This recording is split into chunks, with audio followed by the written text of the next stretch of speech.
правда и после тоа јас ќе донесувам соодветно решение како беше и во првиот пат. Може да ни кажете што покаже истрагата во Идризово, до каде и зошто се криела 2 месеци дека се копа тунел во дворот од страна на затворениците? Значи, институциите благовремено се известени за целокупниот настан врзан со тунелот во Идризово. Така да верувам дека МВР јавно обвинителство ќе го кажуваат ставот во моментот кога веќе ќе се при крај. До тогаш јас не би сакал да додавам ниту еден збор. Додека сме кај Идризово, за колку време ќе измените правилникот, со кој се дискриминираат жените затворенички? Јас верувам дека во текот на еден месец ние ќе имаме решение соодветно за тоа прашање. Во однос на уставните измени, каков е пакетот кој што го предлага Министерството пред почетокот и размислувањата пред да се формира работната група со експерти? Јас сум во комуникација, значи, со сите чинители во државата, како со премиерот, претседателот на државата, па и други истакнати личности.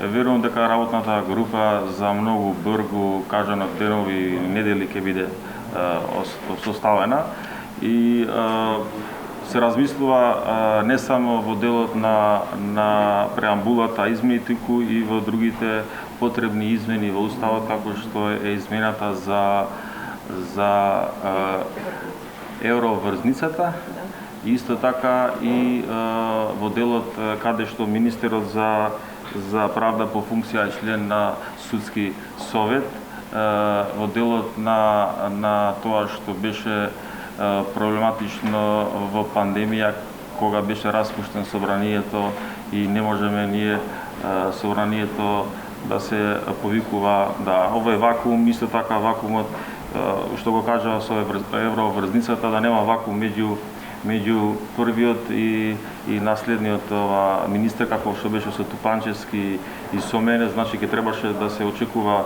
да се гласа нов министер и тој вакуум со уставот ќе може да се регулира. Како и да е, за овие ситови прашања ќе треба да имаме консенсус, ама приоритет за нас останува преамбулата во делот на вклучување на помалите заедници во државата. Во тој контекст работката со опозицијата каква е? Ќе учествува ли во работната група? Значи, јас очекувам за опозицијата да е дел од работната група не само за уставните измени, туку и за изборниот законник, а исто така и за сите други работни групи врзани со реформи не само во правосудниот систем, туку и во другите области. Само што прашање на позицијата на Груевски, ако може да објасните за вашите разговори со амбасадорите. Колку е побарано, кога ќе побарате? Значи, ставот мој е кажано и со амбасадорката на Република Грција, за да уште еднаш ние побаруваме од наша страна до нив тие да се екстрадираат, за да еднаш за секогаш да добиват соодветната правда за нив, па и за сите очекувања во државата за правна држава да биде остарена не само на хартија, туку и вистински.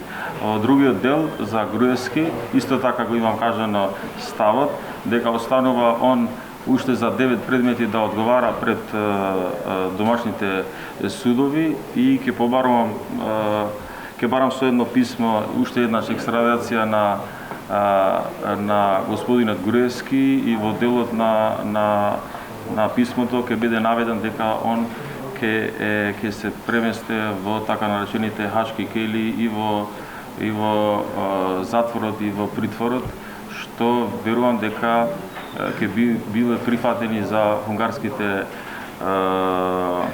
институции, дека тие ќе ги исполнуваат сите меѓународни стандарди